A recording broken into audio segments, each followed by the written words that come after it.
जय भोले की हर हर महादेव बम बम भोले। आज मैं आपको सुख सागर तीसरे स्कंद का 19वां अध्याय सुना रही हूँ। सुनिए। हिरण्याक्ष वध की कथा करत पात कंछार, धरी वार है अवतार हरे, हर्यो भूमि को भार। सुनिए, मैत्री जी कहने लगे, हे विदुर, भगवान वारे जी ने श्री ब्रह्मा जी की जब प्रिय स्तुति सुनी, तब प्रचंड रूपधारी वारह ने गदा धारण की और उस दैत्य हिरण्याक्ष से बलपूर्वक घोर युद्ध करने लगे।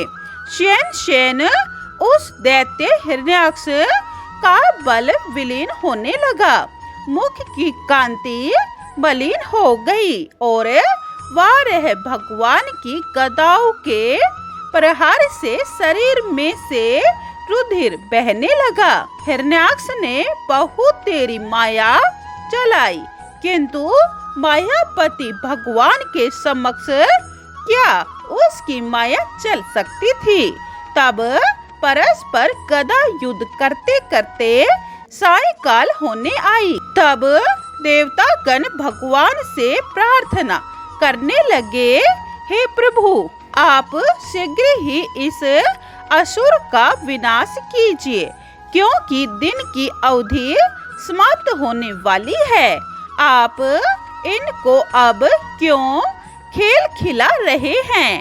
इसको तो अब मार देना ही अच्छा है। मैत्री जी बोले, हे विदुर, तब फिर भगवान वारह ने अपने सम्मुख स्थित दैत्य हिरण्याक्ष को एक गदा मारी और उस दैत्य ने भी शीघ्र ही क्रोधित होकर भगवान वारह पर अपनी गदा ऐसी चलाई जिससे भगवान की गदा हाथ से छूटकर पृथ्वी पर गिरी और वे निशस्त्र हो गए। यह तो बहुत ही अद्भुत घटना हुई। वारे भगवान के हाथ से गदा गिर जाने से हाहाकार होने लगा। तब देवताओं को निर्भय करने तथा असुर के संहार के लिए भगवान ने चक्र धारण किया। उस दैत्य ने चक्र धारण किए हुए अपने आगे स्थित हरि को देखकर क्रोध में आकर वारे भगवान पर गदा का प्रहार किया। तब वारह जी ने अपने वाम पाद ही से उस दैत्य की गदा भूमि पर गिरा दी और उसका उपहास करते हुए बोले, हे दैत्यराज, तुम मुझको जितना चाहते हो तो आयुध उठाओ। मैं निशस्त्र शत्रु को कदापि मारना योग्य नहीं समझता। ऐसा सुनकर वह हिरण्याक्ष दैत्य लज्जित होता हुआ शीघ्र पृथ्वी से अपनी गदा उठाकर भगवान को मारने लगा, किंतु दैत्य की गदाओं का प्रहार भगवान वारह पर किसी प्रकार का भी प्रभाव नहीं कर सकता था और उस दैत्य का व्यर्थ परिश्रम जाता रहा। उस दैत्य के त्रिशूल हरि भगवान पर छोड़ा।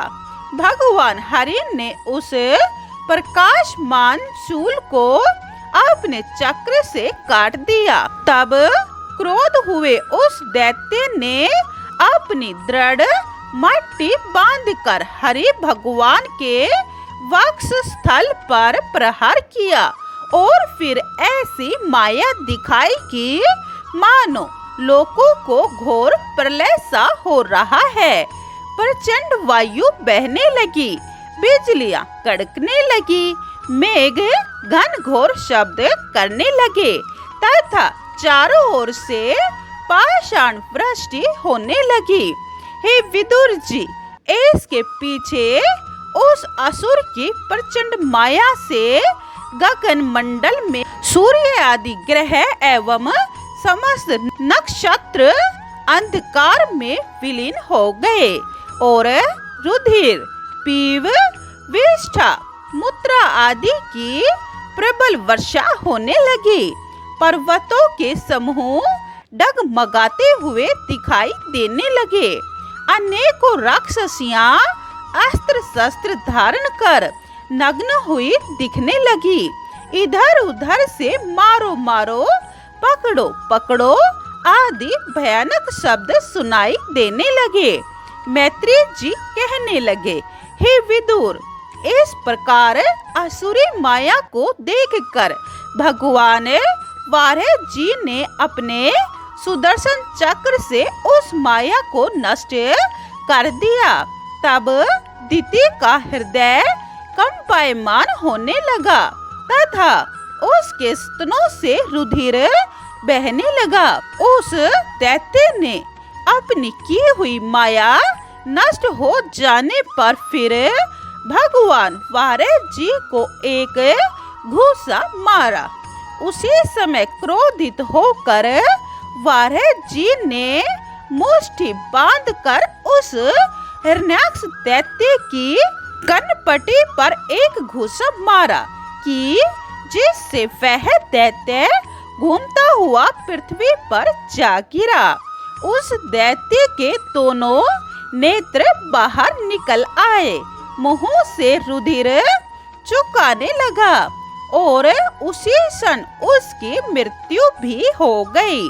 तब ब्रह्मादिक वहां आकर भगवान वाराह की स्तुति गान करने लगे और पृथ्वी पर पड़े हुए उस दैत्य को देखकर उसके भाग्य की प्रशंसा करने लगे। आहो, ऐसी सुलभ मृत्यु कौन सत्पुरुष प्राप्त कर सकता है। इस दैत्य का भाग्य कितना प्रशंसनीय है कि जिस सच्चिदानंद पर ब्रह्मा का योगी जन योग समाधि द्वारा निरंतर ध्यान करते रहते हैं, उन्हीं भगवान विष्णु के कर कमलों से और स्वयं भगवान विष्णु के मुखारविंद का अवलोकन करते करते इस दैत्य ने अपनी देह त्यागी है। मैत्रेय जी कहते हैं, हे विदुर जी, भगवान वाराह जी ने उस हिरण्याक्ष दैत्य को बालकों के खेल के समान खेल खिलाते खिलाते ही मार डाला, क्योंकि भगवान के लिए भीषण युद्ध खेल के समान ही तो है। उसका युग युग में जन्म केवल दुष्ट दैत्यों के ही विनाश के लिए और सत्य पुरुषों की रक्षा के लिए ही हुआ करता है, और वे इसी प्रकार पृथ्वी का भार दूर करते रहते हैं। हे विदुर, मैंने जैसा भी अपने गुरुवर से इस उत्तम चरित्र को सुना था, वैसा सब स्पष्ट तुम्हें सुना दिया। सूत जी कहने लगे, हे सौनक जी, विदुर ने जब श्री मैत्रेय जी से इन भगवान वाराह जी की परम कथा सुनी, तब उनके चित्त को परम आनंद प्राप्त हुआ और वे भगवत ध्यान में इतने मगन हो गए कि उन्हें अपनी देह की तनिक भी शुद्ध बुद्ध न रही। हे सौनक जी, भगवान वाराह की कथा सुनने से मनुष्य ब्रह्म हत्या से छूट जाता है, इसमें संदेह नहीं। इस उत्तम चरित्र के सुनने पढ़ने से सर्व कामनाओं को प्राप्त कर मुक्ति को सहज ही प्राप्त कर लेता है। भगवान की कथा तो सर्वथा ही कल्याणप्रद होती है, जिससे घोर पापियों के भी पातक नष्ट हो जाते हैं और अंत में वे वैकुंठ धाम को प्राप्त कर लेते हैं। 19वां अध्याय समाप्तम। जय भोले की। 20वां अध्याय यह आप दूसरी वीडियो में सुने। बोलिए ओम नमः भगवते वासुदेवाय। जय भोले की।